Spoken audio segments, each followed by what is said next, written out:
Hi friends, good morning. It's a joy to come once again before you in this COVID time. The topic I am given to talk today is education in this COVID time and the career worries. Things were so wonderful and well set before this pandemic set in.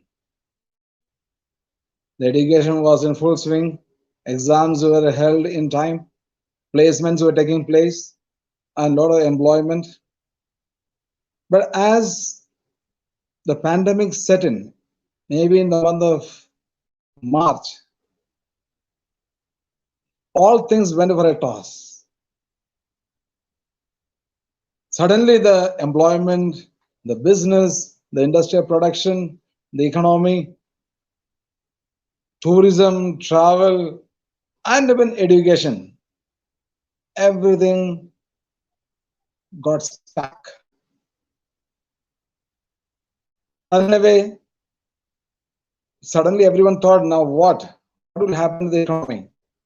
What will happen to careers? And what will happen to education? That was the biggest worry.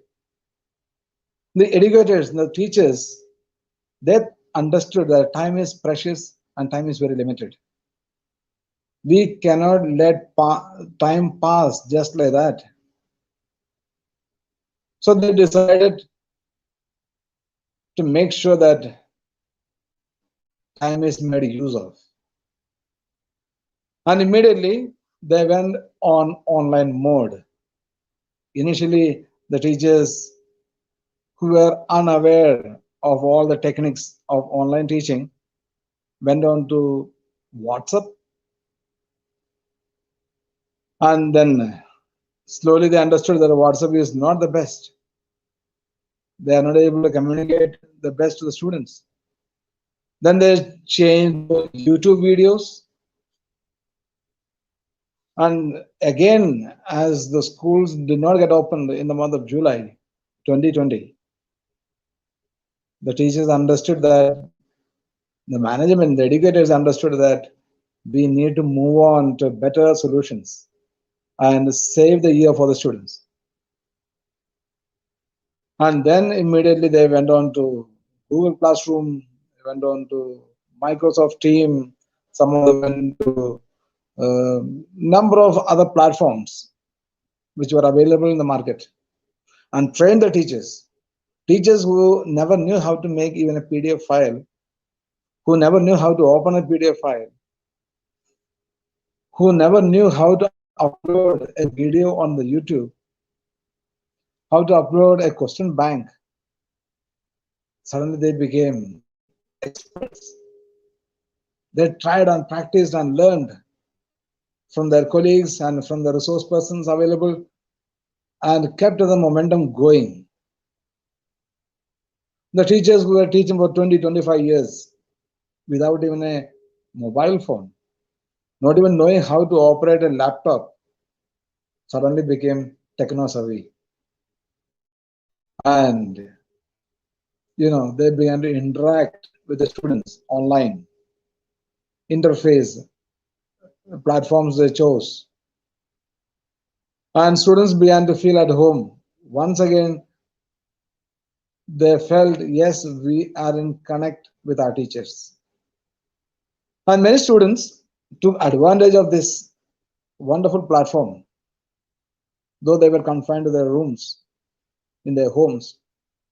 The school reached their homes. The teachers reached their home, their bedrooms. And in the comfort of their bedroom, they could listen to the teachers. The teaching went on, then the need arose that we need to have exams, we need to have class, evaluations. Then the teachers suggested that we need to have activity-based, so that children will learn to speak, children will have opportunity to write, and MCQ tests by which they become mentally alert. So various kinds of activities were promoted, including MCQ tests, the assignments, the videos, oral activities, like that. Various schemes were introduced to evaluate the students of their knowledge. And educators are always creative. They did not stop.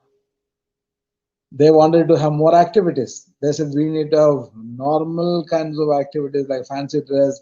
We should have debates, Hindi debate, inter-class English debates, then Hindi Divas. They said we should celebrate the Independence Day. So all sitting at home, children began to send their dances, their songs, their patriotism, everything. The teachers began to make videos of all these.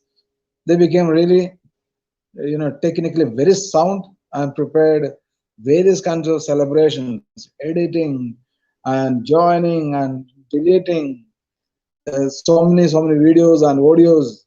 Suddenly, teachers who never knew how to prepare even a single video recording, they became smart teachers on the online. So the online mode became really wonderful. And as usual, we have 60-70% students attending the classes and exploring the possibilities and enjoying the company of the teachers and enjoying this teaching mode. They only missed a few friends. They only missed the socializing in the classroom, in the campus. But then they were very happy that they didn't have to travel in the morning, half an hour, 1 hour, and in crowded vans, autos, buses. So they felt it is much better that the online classes can run instead of offline classes.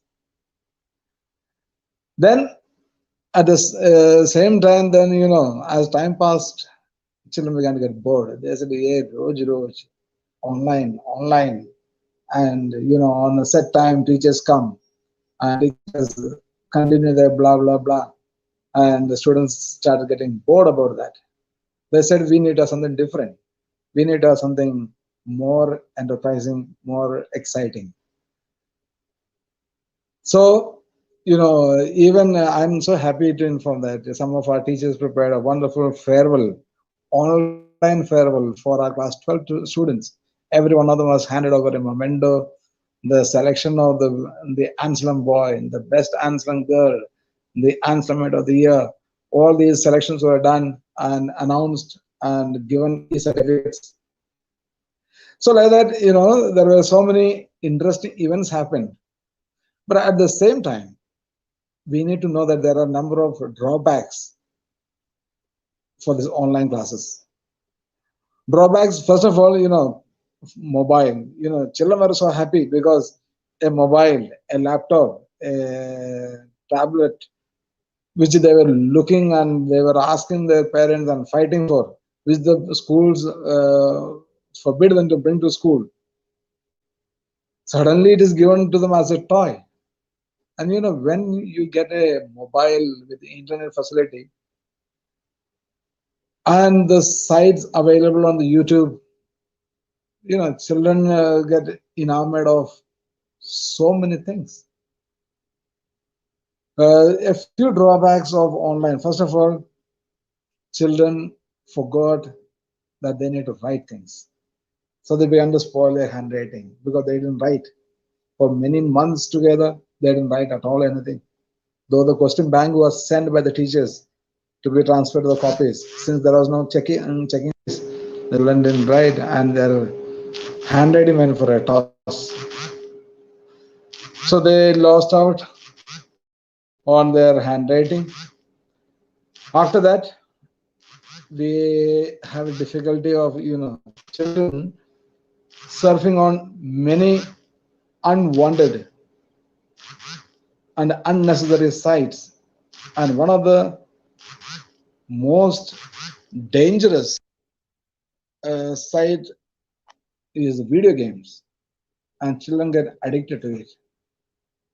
Many students who never played any video game online, suddenly they began to find sites on video games interesting. They began to be playing with the people who are in Mumbai, who are in Delhi, sometimes even partners from abroad. And then slowly,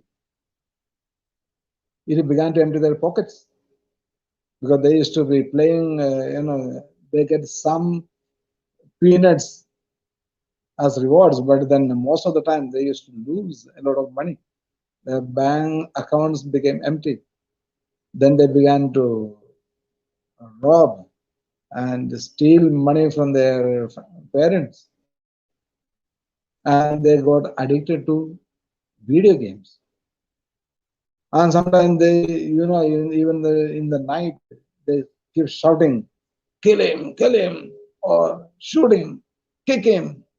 It's all part of that addiction of this game because that is the type of violent games that they play. Another danger of children surfing is the pornography sites, because of their age and because of the curiosity generated by the peers. Children feel that let me go into these peripheries. And dear friends, if we do not accompany our students, if we do not keep them close to our watch, our children can easily get perverted, whether it is boys, girls. So, in the modern time, since so many sites are available on the YouTube and on various platforms, it is one of the temptations where the children can get addicted to this. And, once they get addicted, then it becomes very, very difficult for us to redeem. A lot of counseling required, a lot of help, a lot of love, a lot of guidance required to get back to normal way of life. Apart from this, online classes is mostly one way. Children do not talk. It is only teacher talking, and children listen.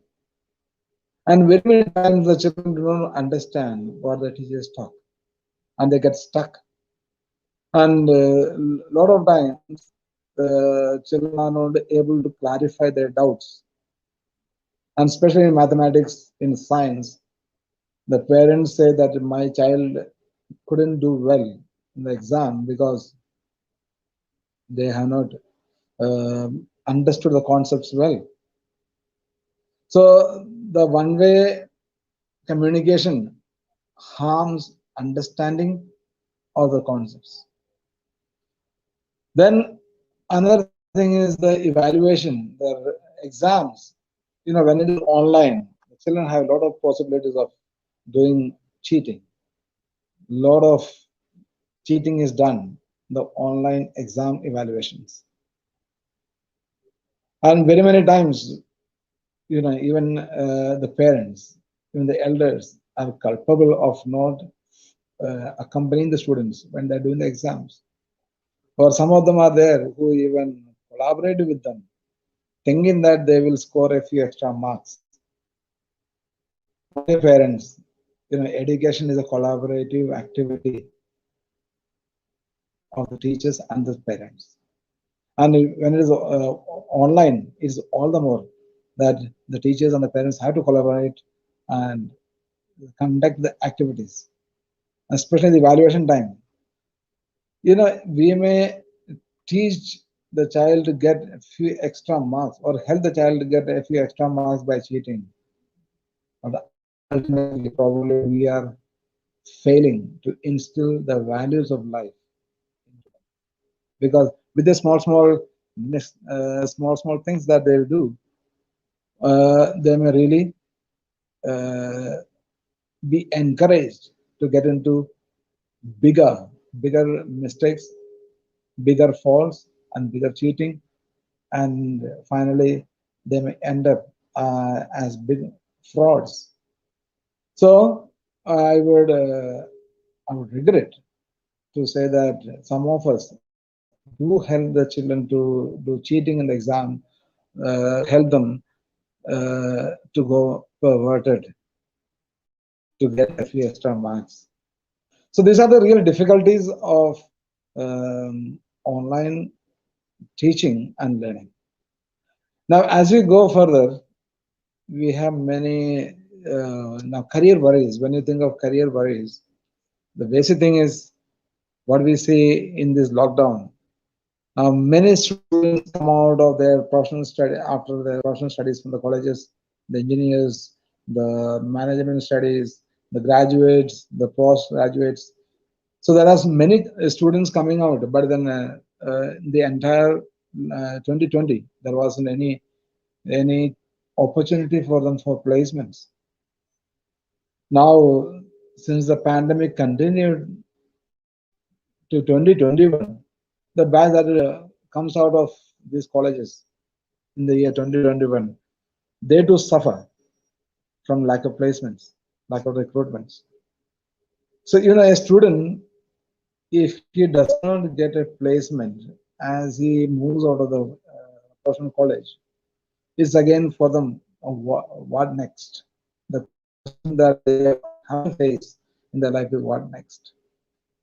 Now, this pandemic has taught us one most important question about our career, that the career that we think today is not to be the same after Corona. Teachers, for example, for example, we think of teachers. Teachers were taught then, traditional teaching. You need to know how to manage a blackboard.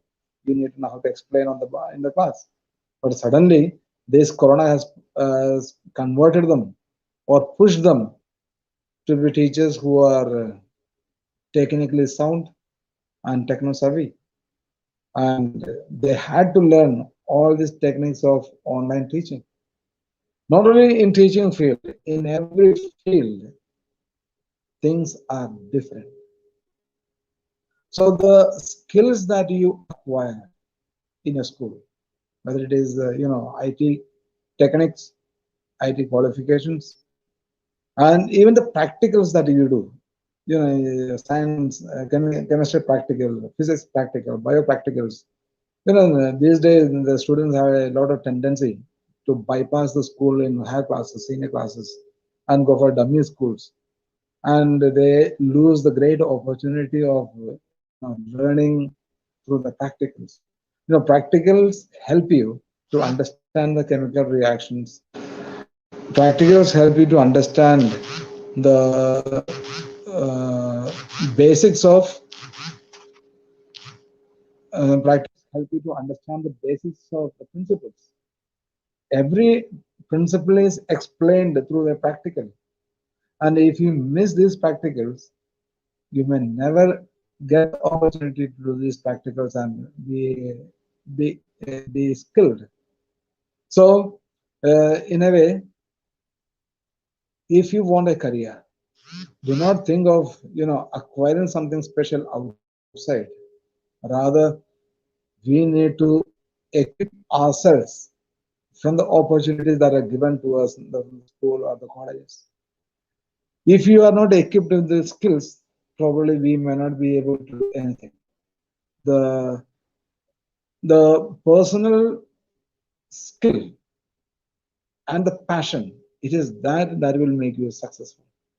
Because you may, as you come out of your engineering college or whatever professional study you have done, you may not get a job in the same. But there's a great opportunity for you. If you are skilled, you can be an entrepreneur. In the world around, you see, we do not see any businessman who was born as a big, rich son of a rich businessman. Rather, they all had a very, very simple, ordinary, poor background. And all of them, by their passion and by their hard work, came to the top. So there is a lot in the world outside for us to enterprise. Enterprise and chase our passion and be an entrepreneur. Instead of being a job seeker, be a job giver. Problems are everywhere. Problems are abound in the world. But if you have a passion and if you have the skill, you will never fail. That should be the faith that we must have. That should be our, you know, even the government. You know, just for example, I will tell you one example. Government did the demonetization, and thousands of people had, lakhs of people had to stand in queue for their own money to deposit and to withdraw. Could we not avoid that? Because if they were to print the expiry date on the notes, automatically this money, there will be no hoarding of money. This money will be in circulation throughout. And as the money is getting expired, naturally it will be in the bank. There will be no question of black money. There is no question of fake notes. All these things would have been sorted out and solved without having any difficulty. Just let the government print the expiry date on each note. Or if they had even now started printing the expiry date, they could simply put a last date after a year or so. Okay, by this time the notes that have no expiry dates will be ended. So there are ways and means. If you are sharp, you can find ways and means to solve all the problems, and with the least amount of trouble. And the thing is, we need people with intelligence, people who think differently, people who have more better ideas, and who will, government is the biggest employment agency in this world, in this country, and I'm sure that there are thousands of vacancies pending, whether in judiciary or in bureaucracy or in executive level. There are so many jobs available and vacancies already standing. And I'm sure that one day, and at the earliest, immediately after this pandemic, government may open up all these vacancies and recruit our qualified and able youngsters and give them job, and let money come into circulation. And don't wait for a government job. It's not, many do not think that it is my cup of tea. I should be an entrepreneur. I should be a job giver. I should be one who creates job instead of depending on the government for jobs. For that, you need to have good education. You need to do practicals. You need to be learning a lot of things in your, whether it is school, whether it is your professional college, in whatever area and whichever class you are, whichever degree you are doing. I am certain that one day all these things can certainly help you. The skills that you develop, as I said, without IT skills, now in this present world, nothing works. So coding, making new apps, these all are now everyday business of even the school children. Everyone who is smart in IT, they do prepare apps. Sometimes, suddenly overnight you may become a millionaire. So, my dear students and friends, I say our life is to be used to the best. With all the skill possible, we must acquire, have the knowledge of the law of the land, and get going with all the enterprising, chase your passion, and conquer the world. That's what I would say. Do not wait for someone to offer you a job. Rather, be a job giver rather than a job seeker. Thank you very much. And it was nice talking to each one of you. And I'm sure that you will have some questions to ask me. If you have, please do put forward so that, um, according to my understanding and experience, I shall try to explain to you these answers. Thank you.